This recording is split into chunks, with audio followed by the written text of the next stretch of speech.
I always suspected that everything in life was not as smooth as it might seem at first glance. Over time, my doubts turned into certainties. I knew about my wife's infidelities.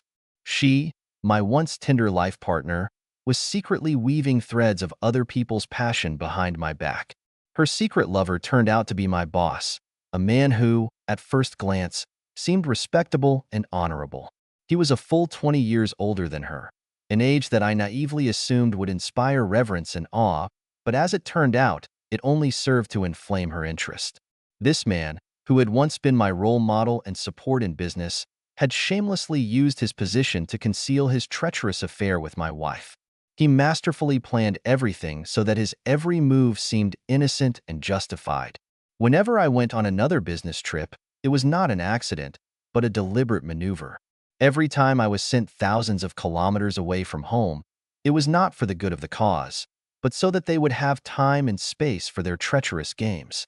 In my home, under my most secure and sacred shelter, things happened that I could not have imagined at the time.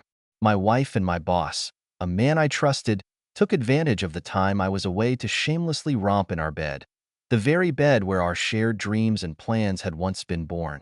Every business trip, every trip they sent me on under the pretext of important work, was really just a screen for their unholy passion. He was married, like me, which made the whole thing even more ironic. This man, so experienced in life and business, knew how to manipulate not only circumstances but also people. He managed to masterfully put my guard down so that I could not even think about what was going on behind my back. He did it with a subtlety and cunning that was not immediately apparent. He showered me with money. My salary was increasing. Bonuses were becoming almost commonplace, and it all seemed like a well-deserved reward for the labor I put into my work. I was lulled into an illusion of stability and success. I, at first elated by this generous attention, perceived his tokens of gratitude as recognition of my professional merits. How could I not trust a man who seemed to appreciate and respect my labor? He was someone to be respected and looked up to. This thought overshadowed everything else. I worked hard, believing I was building not only a career but a future for my family, while in reality my life was falling apart. But the truth always finds a way to come out, even when it's tried to be buried under a pile of lies and hypocrisy. Half of my coworkers in the office knew what was going on, but they kept quiet. They pretended not to notice, perhaps out of fear of losing their place, or perhaps out of loyalty to the chief who was so generous with his gifts. Everyone had their own reasons for keeping quiet. They watched from the sidelines, knowing that I, like a naive actor, continued to play my part in this play, unaware of the hidden backstage. However, in this tangled web of betrayal, there was one person who couldn't take it. Her best friend, the one who had been her accomplice for months, secretly covered up her affairs and perhaps even felt a sense of power holding the key to her secret. In the end, she was the one who had decided to betray her, not out of nobility, but perhaps out of jealousy, frustration, or simple fatigue with the endless pretense. I was struck to the heart by how skillful an actress she turned out to be. Her skill in deceit and pretense was so perfect that during our years together, I never once suspected her of infidelity. We lived many years together, and I always saw her as an exemplary companion, a devoted wife, mother of our son, the woman with whom I made my plans and dreams. She seemed to be the very support on which you could rely in everything. But, as it turned out, behind this external mask was a lie, mixed with intrigue and betrayal.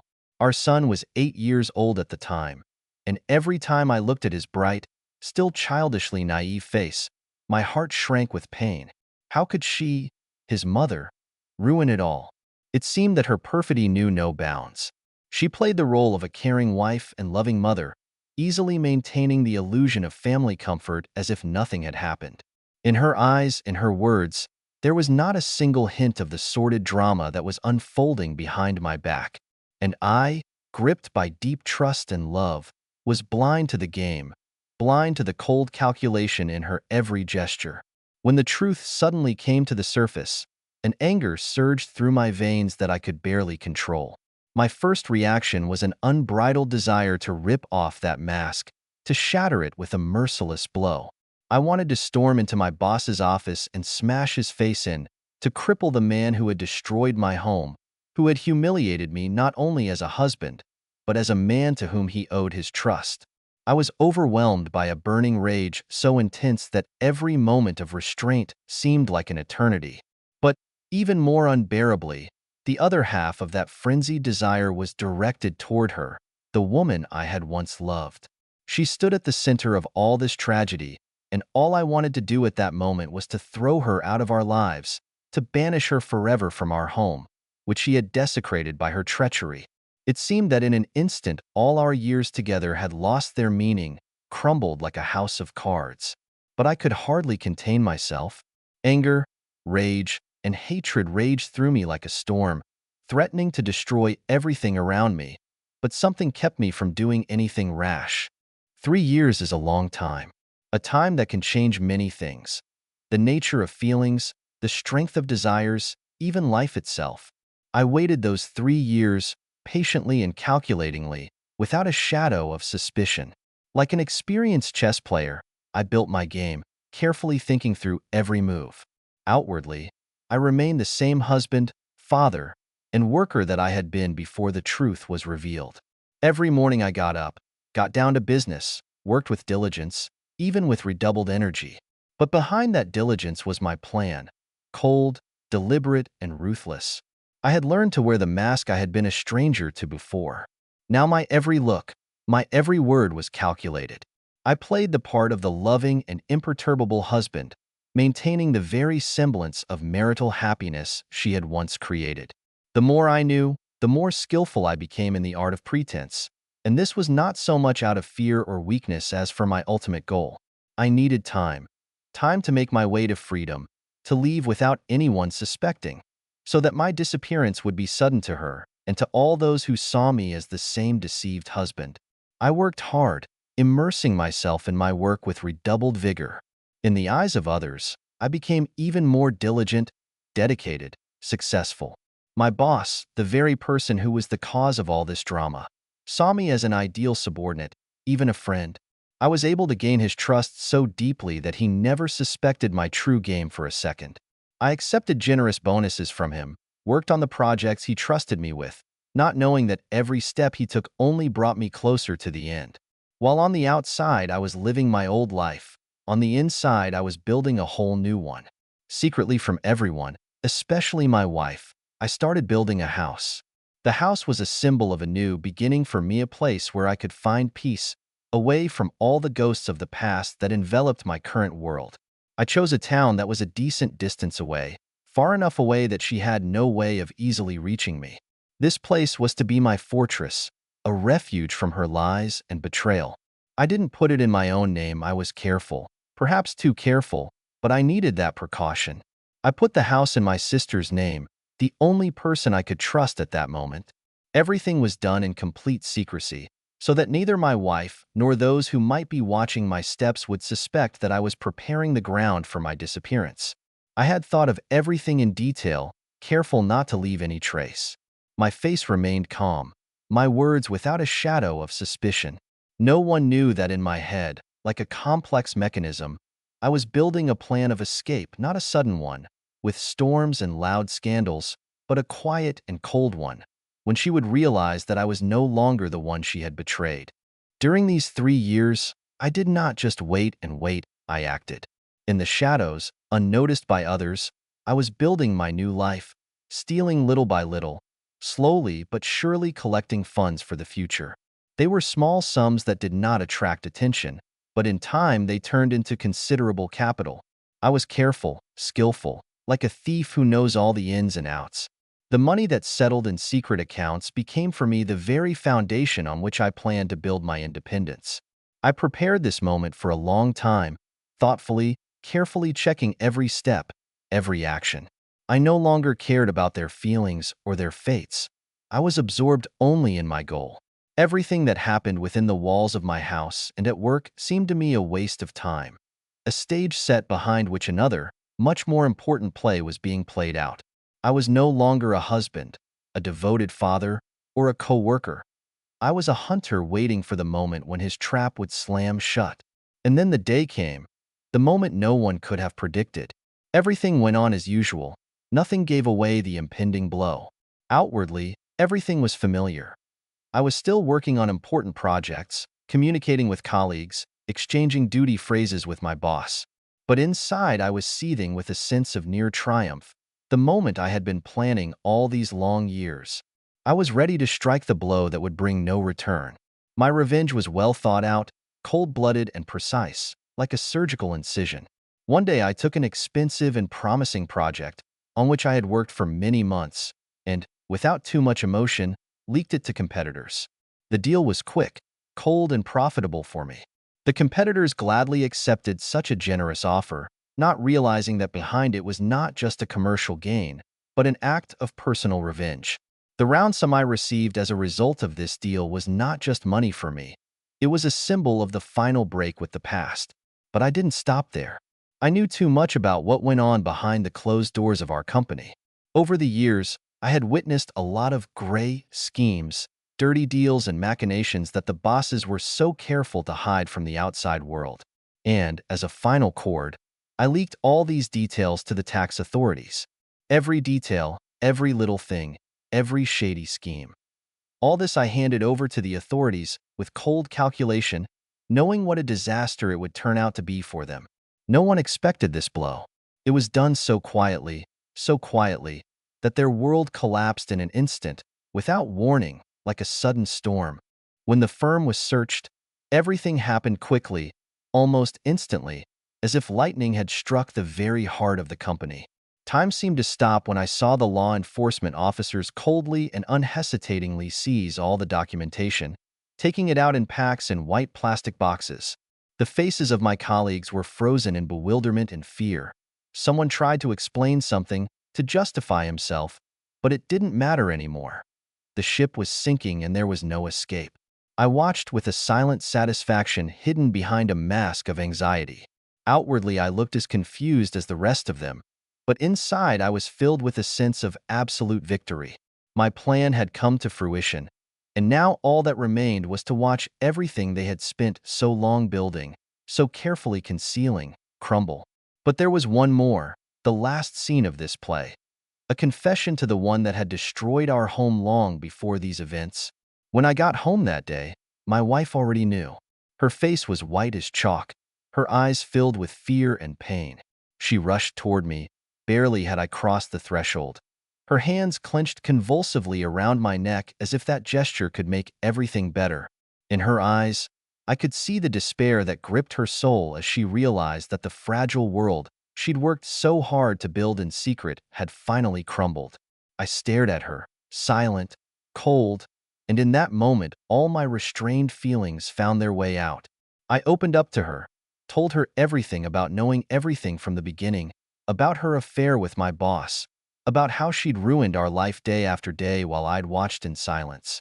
I told her how I'd prepared my revenge, how step by step I'd brought their world down. With each word I spoke, her face grew more and more drained, as if these confessions were a dagger I was slowly plunging into her heart. She fell to her knees, unable to hold the mask any longer. Tears streamed down her cheeks, and her voice trembled like a hunted animal. She sobbed, almost choking, and through her sobs she said she was doing all this for us. She begged me to believe that she was disgusted with herself, that she despised herself for every step she took toward this vicious affair. Her voice, filled with despair, crumbled with her lies, and I stood before her as if watching the fall of some foreign, unknown woman. She said it was a sacrifice for our family, that she was trying to preserve everything we had accomplished, and that it confused her, dragged her into this maelstrom of betrayal. She begged for forgiveness, promised that everything could be brought back, that she was willing to make it right if only I would give her a chance. But her tears and words full of pleading did not resonate in my heart. At that moment, I realized that everything that had once been between us had burned to the ground. When it was time for the last move in my elaborate game, I realized that everything had to be brought to a conclusion. The cheating, the secret passion, the betrayals, all of it had to be revealed to those who remained in the shadows, to those who were still in the dark, including his wife. The woman who had lived beside him for years, perhaps as much as I did, had no idea that her husband, an aging and bankrupt man, was leading a double life. My revenge couldn't be complete without her finding out the truth. I leaked everything to her. Every detail, every sordid detail. I did it not for revenge against her personally, but to complete my plan, to destroy his world to the ground. His wife, who seemed calm and aloof, took the blow with her head held high. She didn't make a scene, didn't try to find out how or why it had happened. Her eyes expressed no tears, no pleading, no despair. It seemed that all of this was just the last straw for her, the final confirmation that her life with this man had long ago lost its meaning. When she'd learned of his affairs, of how he'd traded their lives for a fling with a woman who could have been his daughter, her heart hadn't flinched. She felt no affection for this old, bankrupt man who had long ago lost his importance in her eyes. Nothing held her close to him anymore, not the love that had long since faded, nor the years together that had turned to ashes. She had filed for divorce with cold determination, as if the act was the only possible end to their long, outlived marriage for her.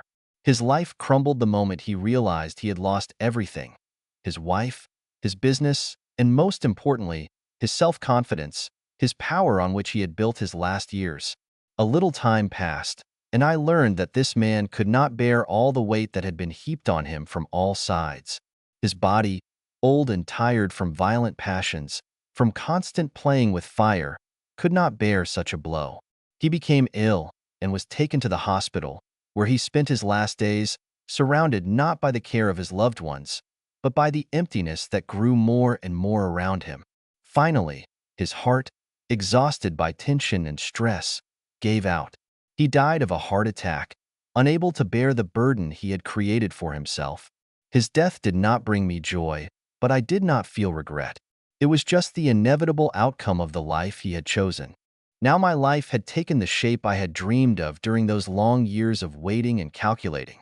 Everything I had been building in secret, with cold patience, has finally come true. I have a home, quiet, cozy, far from the hustle and bustle of the past, in another city where no one knows the tangled history that was left behind. This house became my refuge, a place where I could find peace, a place where I could shut myself off from all the chaos that used to poison my existence. Next to me now is a woman with whom life turned out to be surprisingly calm and harmonious. Her name is Anna. She was an accountant in the very firm where it all began and where my old life ended. In her calculations, she was always pedantic and precise, but behind the strict figures there was a tenderness and care that I had not noticed before. We did not burden ourselves with the bonds of official marriage. The civil union was closer and clearer to both of us. She understands me without unnecessary words, and in her presence I feel the simplicity and sincerity that was so lacking in the past. I am no longer tied to the world of corporate intrigue and complex games. I now own a small auto parts store. This business doesn't bring in a huge amount of money, but I don't need more. Here, away from ambition and frustration, I find fulfillment in the simplicity of everyday life. The store is small, but profitable, stable, enough to provide us with everything we need. Working with the machines, with their parts and mechanisms, has even proved to be a kind of therapy. In these clear and simple mechanisms, there is no room for lies and betrayal. Everything is clear and transparent, just as I now want to see my life. My son lives with us. He is now 12 years old, and he is growing up to be a smart and intelligent boy. I see the way he looks at me, with respect and trust, and that feeling fills my soul with peace. We spend a lot of time together. I teach him everything I know, and I want his life to be free of the mistakes I made. Anna has become more than just a stepmother to him. She shows him genuine care and attention, and he, in turn, has been drawn to her more and more over the years. Their relationship develops naturally, without the strain and tension as it was with his mother. As for my ex-wife, she is still single. Time has passed, but no one has ever come into her life. Maybe her loneliness is the result of all the choices she once made. Or maybe she just couldn't deal with the consequences of destroying our home, destroying herself. I rarely think of her, though sometimes a shadow of a former life flickers in my thoughts, but it no longer causes pain or resentment. Once a month I send her a small amount of money. not to keep in touch or to nurture any feelings, just so that she doesn't starve to death. This modest sum is a reminder that life goes on, and even those who have made mistakes still have to get on with their lives.